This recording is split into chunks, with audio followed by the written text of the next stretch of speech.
The Suburban Humanist Alliance is a non-profit organization that produces communal guilds for self-actualization and community service. If you want to become a member, you first have to pass rigorous screening that assesses your character and critical thinking skills. You don't need money in order to join. You just need good character and critical thinking.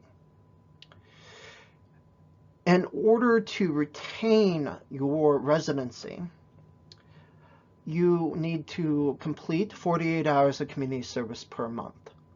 If you want further services from the organization, then you need to excel in terms of character and work ethic. While on a job site, your peers or the people you are doing community service for, the people that are essentially overseeing your community service efforts, can put in a good word for you.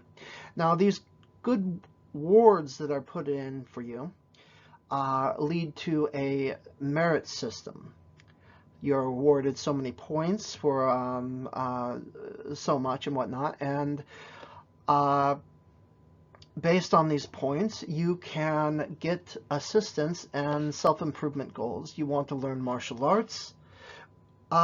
You score enough of these points, we will bring in an instructor to teach you the sort of martial arts you want to learn. Want to learn a new language? Want to further your education? Want to learn how to play the guitar? We will make sure that you become the best version of you within who you genuinely are as possible, so long as you earn enough merit points through the system. Now, we will achieve this not only through the nonprofit model, allowing for donations and government grants and various fundraising methods being a viable option, but we will also achieve this through a little known secret here. Hunter-gatherers actually only need 2 to 8 hours per day in order to survive. They spend 2 to 8 hours laboring away in order to survive. You'd think it would be a lot more time than that, considering that we have all these technologies that can reduce the time and effort it takes to accomplish essential survival tasks, such as preparing food and whatnot. But that's not the case. We still have hunter-gatherers cultures around the world, and we can see that plainly, that it only takes 2 to 8 hours without all the technology we have in order to survive. And speaking of all the technology we have technology for housing that we aren't utilizing frequently enough. Housing that can, in some cases, be more affordable than your traditional housing methods, that are, in the case of monolithic domes, hurricane resistant, fire resistant, earthquake resistant, flood resistant, you name it. In terms of structural insulated panels, in a lot of cases, more affordable to construct housing through that method. This, in a lot of cases, same with the insulated concrete forms. Those are also quite durable. And prefabricated earth shelter housing, you get the benefits of geothermal heating and cooling.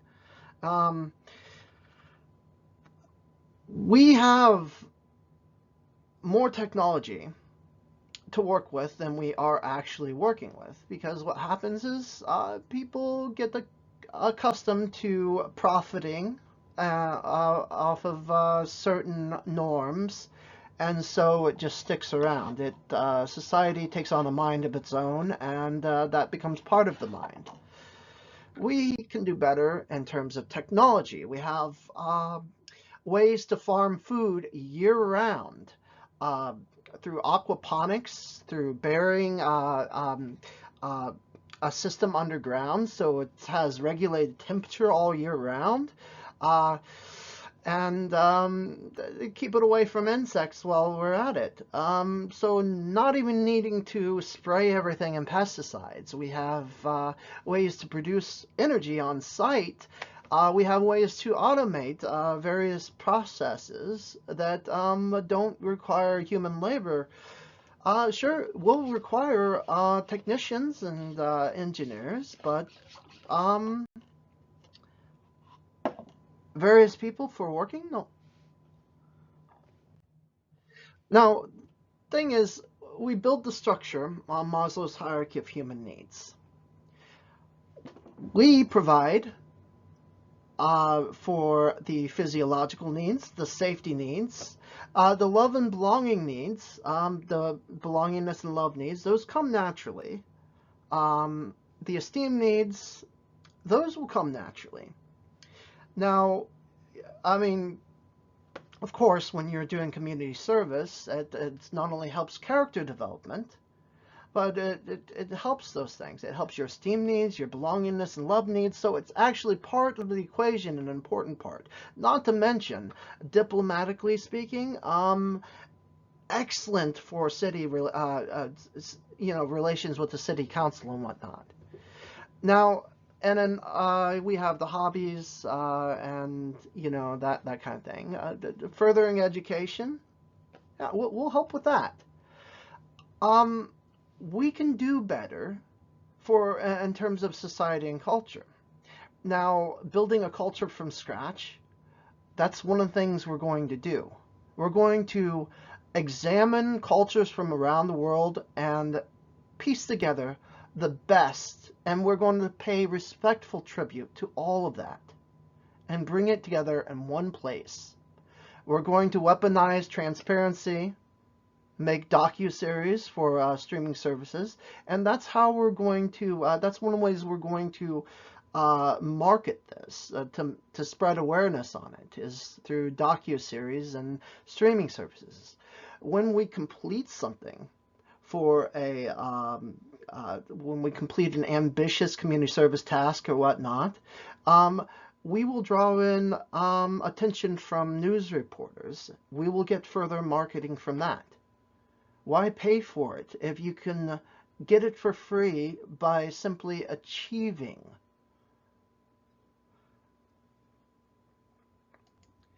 We will bring in psychologists and sociologists to assist in the development of the members. And